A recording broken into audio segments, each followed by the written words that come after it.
Abante, right daw ang superior at sirain ang kanyang ama dahil wala naman daw po kayong natulong sa kanyang distrito. Opo, hindi po ako ang nauna. Una pong sinira ni Abante ang pangalan ko. Sasabing papalitan umano si House Speaker Martin Romualdez, may informasyon ka na po ba rito and your reaction po? Wala akong information. Wala akong information na magpapalit kay House Speaker Romualdez. I don't think that is relevant right now dahil the damage has been done. Laki na ng pagkakamali at korupsyon na ginawa nila sa budget natin. So palitan man natin si House Speaker Romualdez, hindi na natin makabalik yung pera na wala dahil sa korupsyon. Brian, next question. Maybe may preliminary investigation sa NBI sa kaso. Bakit na-apply ng NBI? May schedule na, ma'am. Schedule ng preliminary. May 9 and 16. Dadalo ka ba? Yes, nagkausap na kami ng aking abogado with regard to sa counter affidavit. Natapos na lang namin. At mag-appear ako dahil kailangan ko mag-vote.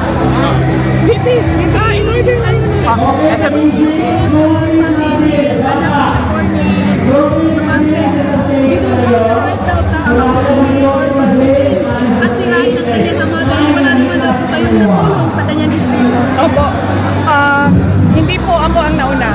Una pong sinira ni Abante ang pangalan ko ng walang rason. At baka nakakalimutan nila, isa sa mga extension offices ng Office of the Vice President ay nasa syudad ng Maynila.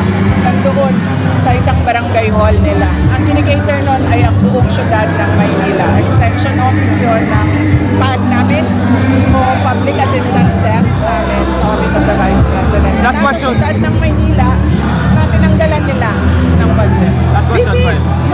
May investigation ngayon, may investigan ni BBM itong prime water na pagmamayari ng mga bilyar. Sa tingin mo may kinalaman ba ito sa pag-endorse mo kay Camille? Malamang, dahil lahat naman ng galawan ngayon ng administrasyon ay dahil sa politika.